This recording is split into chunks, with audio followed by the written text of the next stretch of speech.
Alright, so the safety rule is always add acid to water, never in reverse.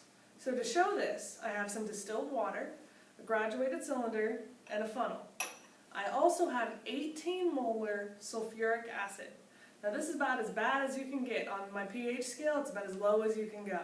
And 18 molar, for those of you who haven't learned molarity, means this is severely concentrated. We're talking about really, really strong acid right now. Hence the no jewelry and the gloves. I also have my own graduated cylinder and funnel for the sulfuric acid, because you don't want to use contaminated equipment for the new liquid. I also have a thermometer. So first, I'm going to measure my distilled water. Remember, you have to measure in a graduated cylinder. I can't measure with my beaker. My beaker said I had 100 milliliters, but I obviously have excess. Now I need to get on eye level so I can check the meniscus.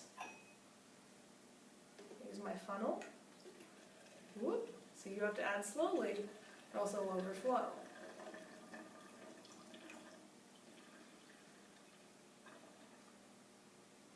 Alright.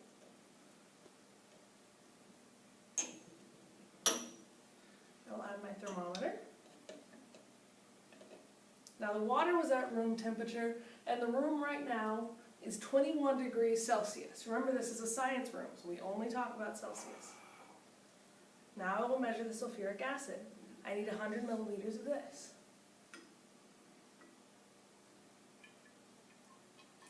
If you can tell, this liquid is actually much thicker or more viscous than distilled water. It feels kind of like honey. It's very, very thick, like a syrup.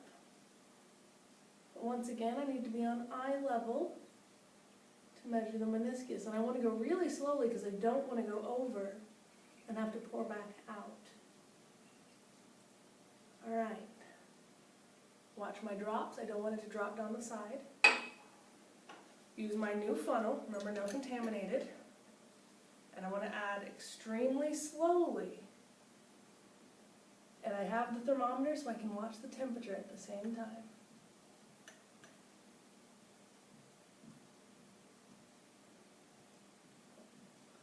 Right, you might want to zoom in on this.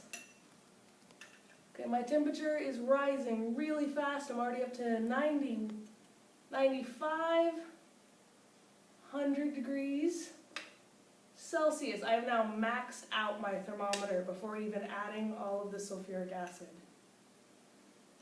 Can you see what's happening to the bottle? It's shrinking. Oh, it smells terrible. Well, I better save my thermometer before I lose it.